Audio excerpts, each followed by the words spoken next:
शब्दों का प्रभाव सर्वत्र है।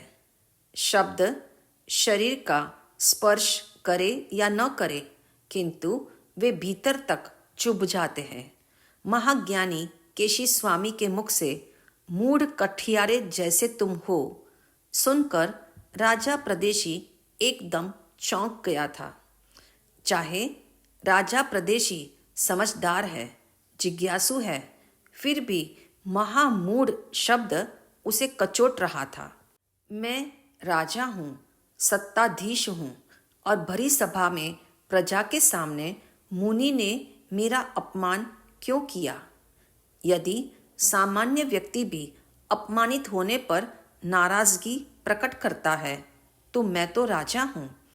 यह सोचकर राजा प्रदेशी ने कहा, हे मुनिवर, मैं मानता हूँ आत्मा अमूर्त है, अरूपी है, वह इंद्रियों के द्वारा ग्रहण नहीं होता। आत्मा अत्यंत सूक्ष्म है, जो आंखों से नजर नहीं आता। सचमुच आप अतीन्द्रिय ज्ञानी हो, आपका ज्ञान भी विलक्षण है। आपको वरिष्ठ गुरु मिले हैं, तभी तो आपने इतने रहस्य खोले। आपकी वाक शैली भी गजब की है। समझाने में आप कितने दक्ष हो, तभी आपने मेरे हर तर्क का युक्ति युक्त उत्तर दिया। तथापि हे मुनिराज, क्षमा करें, आपको बोलते हुए शब्दों का भान नहीं रहा। उद्बोधन तो दिया, मगर संबोधन में मुझे आपने मूढ़ कठियारा कहा। क्या ऐसा कहना आपके लिए शोभनीय है? तब महाज्ञानी केशी मुनि ने कहा, हे राजा प्रदेशी, तुम शासक हो तो अवश्य यह भी जानते होंगे कि परिषदा कितने प्रकार की है। परिषदा अर्थात सभा।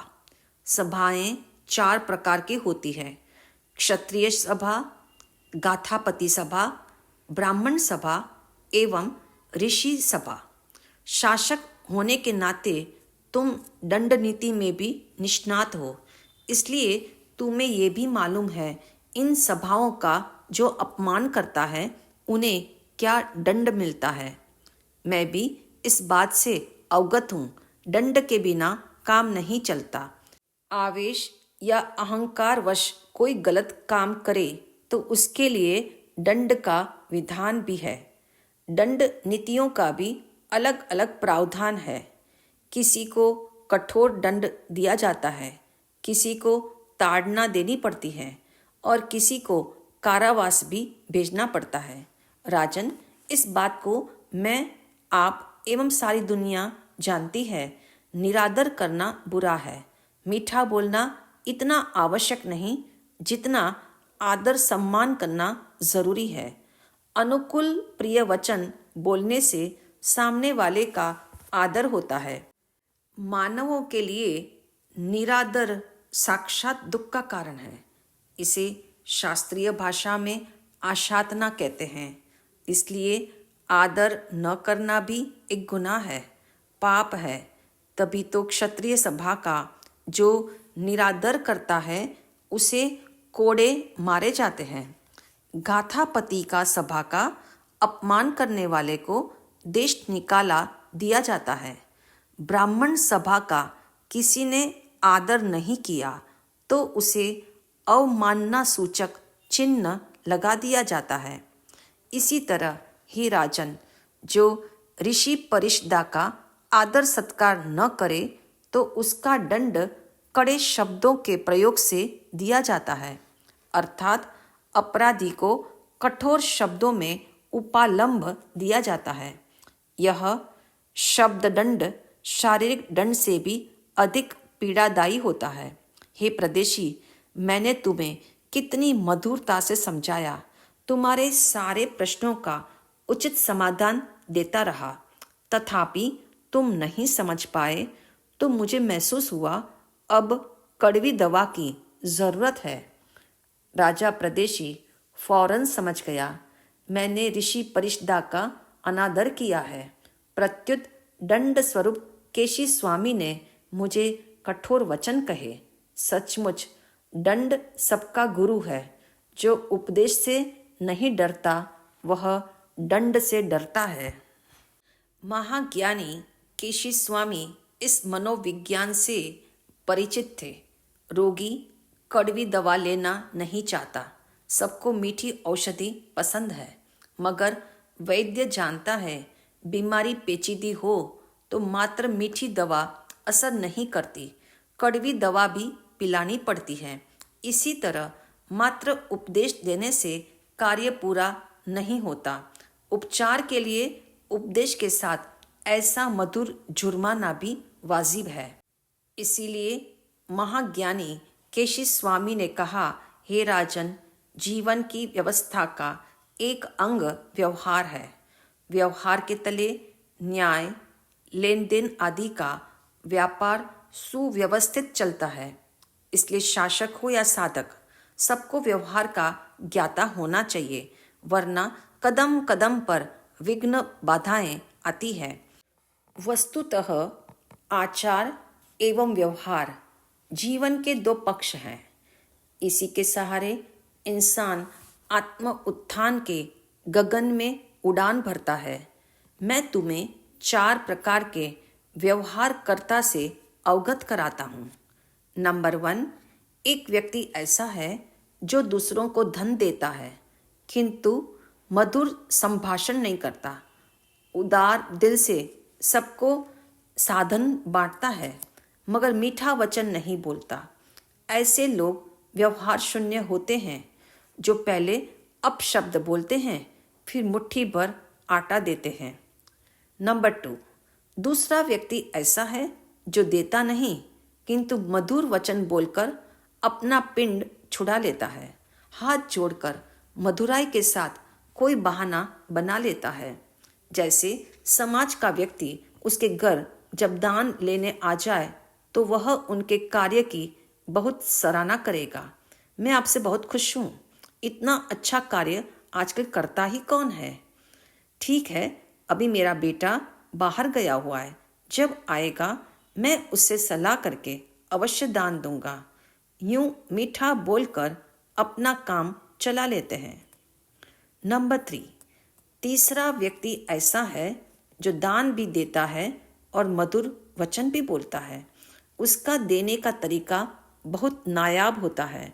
जैसे समाज के लोग उसके घर जब दान लेने आए तो वे स्वागत के साथ सबको पहले उन्हें भोजन खिलाता है, पश्चात सादर उन्हें तिलक करता है और हाथ जोड़कर दान देता है। वह व्यवहार कुशलता के साथ यथार्थ विधि से दान देता है। नंबर 4, चौथा व्यक्ति ऐसा है जो न कुछ देता है न मधुर वचन बोलता है। वह इतना अव्यावहारिक है कि यथार्थ को जानता नहीं, बल्कि असली तह तक नहीं पहुंच पाता। वह व्यवहार से अनभिज्ञ होने से अबोध ही रह जाता है। हे राजा प्रदेशी, मैं तुम्हें अव्यवहारिक नहीं मानता। तुम कुछ ग्रहण करना चाहते हो, यथार्थ तक पहुंचना चाहते हो, इसलिए व्यवहारिक हो। तुम्हारी बाहरी व्यवहार चाहे कठोर है मगर भावना का स्तर कलुषित नहीं है। बाहर से सख्त हो परंतु अंदर से जिज्ञासु हो, इसलिए तुम योग्य हो, समर्थ हो एवं सुपात्र भी हो। यह सुनकर राजा प्रदेशी ने कहा, हे महाज्ञानी, आपकी तरह गहन सत्य को इतनी सरलता से समझाने वाले संत मुझे कहाँ मिलेंगे। आपका यह मौलिक मार्गदर्शन मेरी मान्यता का मापदंड सिद्ध हो रहा है। मुझे लगता है अपने सारे टेढ़े मेढ़े पेचीदे एवं दुस्साध्य तर्क मैं आपके समक्ष आज ही प्रस्तुत कर दूं। मेरा मस्तिष्क तर्कों से जब तक खाली नहीं होगा तब तक मैं सत्य का प्रतिपोषक नहीं बन पाऊंगा। आपने अब तक मेरे सारे सवालों का समीचीन समाधान पेश किया। हालांकि मैं आपके साथ टेढ़ा बांका सब तरह से चला और मैंने अहितकर घुमावदार बातें भी की, मगर आपने मेरे सारे जटिल प्रश्नों को ऐसे उड़ा दिया जैसे हवा तिनके को उड़ाती है। आप जैसे महाज्ञानी प्रतिभा संपन्न मुनिराज मेरे समक्ष हैं तो मैं प्रश्न पूछने के लोभ का संवरण नहीं कर सकता। माना कि मैं मूढ़ कठियारे जैसा हूँ, मगर आप चतुर कठियारे की भांति हो तो ऐसा साहसी पुरुषार्थ जगाइए कि जीव को मेरे हाथ में रखकर दिखा दे। तब मैं आत्मा के अस्तित्व का स्वीकार करूँगा। इसके बाद मेरे सारे प्रश्न, सारे तर्कों को विराम मिल जाएगा। मुनिवर, आप महाज्ञानी हो, इसलिए ऐसा करने में भी परम समर्थ हो। यह सुनकर महाज्ञानी केशी मुनि ने कहा, हे राजा प्रदेशी, तुम कार्य करने में भी कुशल हो एवं दूसरों से कार्य कराने में माहिर हो, मगर तुम्हें संभावना का नियम पता नहीं है, इसलिए तुमने शक्यता तथा अशक्यता के भेद को नहीं समझा। हे राजन, एक कार्य ऐसा होता है जो कठिन होते हुए भी शक्य है, अर्थात उसे कोई विरला कर सकता है, मगर एक कार्य ऐसा भी होता है जो अशक्य ही है, इसलिए उसे कोई नहीं कर सकता। तुम्हारे दुर्भेद्य प्रश्न, तीक्ष्ण तर्कों का समाधान देना मेरे लिए शक्य है, किंतु इंद्रियातीत सूक्ष्म अमर तत्व को हाथ में रखकर दिखाना अशक्य है। ऐसा करने में मैं समर्थ नहीं हूँ। यहाँ सूत्रधार का कथन है, महाज्ञानी केशी स्वामी ने अत्यंत मौलिक तथ्य को यहाँ उजागर किया है, ताकि कोई भी यह अहंकार न करे मैं सब कुछ करने में समर्थ हूँ। प्रत्येक व्यक्ति को अपनी शक्यता अशक्यता पर चिंतन अवश्य करना चाहिए। चाहे कोई कितना भी कहे मैं सब कुछ कर सकता हूँ, किंतु आज तक किसी ने अपनी छाया को पकड़कर नहीं दिखाया। सभी जानते हैं, छाया के पीछे दौड़ने से छाया आगे बढ़ जाती है, तथापि व्यक्ति दिशा को बदल दे तो छाया पकड़ में आ जाती है। जैसे ही आपने मुंह फेरा तो छाया भी अपने आप उसमें समा जाती है। महाज्ञानी केशी स्वामी भी राजा प्रदेशी को यही बात समझाना चाह रहे हैं कि दिशा बदलो और अंतर्मुखी बनो। जब तक स्थूल जगत में रहोगे बहिर्मुखता बनी रहेगी। बाहरी दृष्टि से बाहर के तत्व समझ आते हैं, परंतु भीतरी दृष्टि से अंदर के रहस्य खुलते हैं। जैसे ही अपने होने का विज्ञान समझ आएगा तो आत्मा एवं शरीर भिन्न है ऐसी प्रतीति हो जाएगी। आखिर महाज्ञानी केशी मुनि ने राजा प्रदेशी को कहा, अभी हम आपके इस उद्यान में बैठे हैं जहाँ चारों ओर पेड़ है। पेड़ों के पत्तों को ध्यान से देखो, वे पत्ते हिल रहे हैं। मेरा प्रश्न यह है राजन, इन पेड़ों के पत्तों को कौन हिला रहा है? ये तुम जानते हो। कोई देव, मनुष्य, अदृश्य शक्ति इसे नहीं हिला रही। पत्ते हवा से स्वयं हिल रहे हैं। तुम ऐसा करो, इस हवा को पकड़कर हथेली में रखो ताकि तुम्हें अपने प्रश्न का उत्तर मिल जाए। यदि तुम इस कार्य को सफलता के साथ कर लोगे तो मैं भी तुम्हें आत्मा हथेली में रखकर दिखा दूंगा। राजन, तुम्हारी मुद्रा बता रही है तुम यह कार्य नहीं कर सकते। हवा को पकड़कर हथेली में नहीं रखा जा सकता। हवा आँख का विषय नहीं है, उसका तो मात्र अनुभव होता है। हालांकि हवा मूर्त है, अर्थात उसका रंग है, गंध है, रस है, स्पर्श है, फिर भी उसे पकड़कर दिखाया नहीं जा सकता। इसलिए हे राजन, सोचो, आत्मा तो अमूर्त है, अरूपी है, जिसका न रंग, न गंध, न रस, न स्पर्श, उसे मैं कैसे आपको हथेली में रखकर दिखाऊं?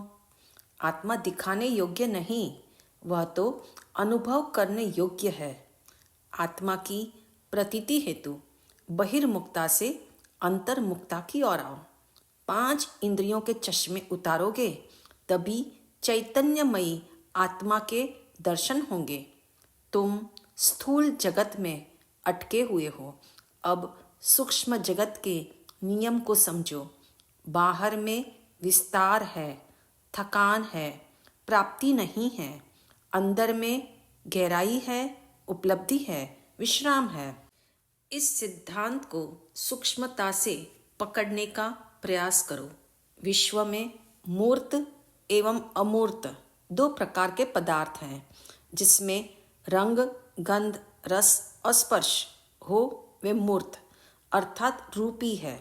जिसमें नो रंग, नो गंध, नो रस और नो स्पर्श हो वे अमूर्त अरूपी है। यह सूक्ष्म जगत है जो इंद्रिय का विषय नहीं है। रूपी जगत भौतिक है, स्थूल है, पौद्गलिक है। इसलिए हे राजन, तुमने भौतिक एवं अभौतिक जगत को एक मान लिया है। तुम स्थूल और सूक्ष्म को अलग अलग समझो। आज तुम्हें जितना भी विश्व नजर आ रहा है वह सब स्थूल जगत है। ये महल, ये मकान, ये शरीर, ये वस्तुएं, ये सब पुद्गल है। जो तुम शब्द अभी मेरे सुन रहे हो वह भी पुद्गल है। ये जो फूलों की सुगंध आ रही है वह भी पुद्गल है। इसलिए समझ लो ये सारा जगत पुद्गलमय है। इस पुद्गल जगत में अमूर्त की सत्ता को स्वीकारना वास्तव में दुर्लभ है। यहाँ जड़ जगत में चैतन्य को मानना आश्चर्य है। जब इन आँखों से तुम हवा को भी नहीं देख सकते तो आत्मा का साक्षात्कार इंद्रियों से कैसे संभव है? जिसकी सत्ता परोक्ष में है, जो अतीन्द्रिय का विषय है, उसे इन आँखों से प्रत्यक्ष देखने का विचार ही बेबुनियादी है।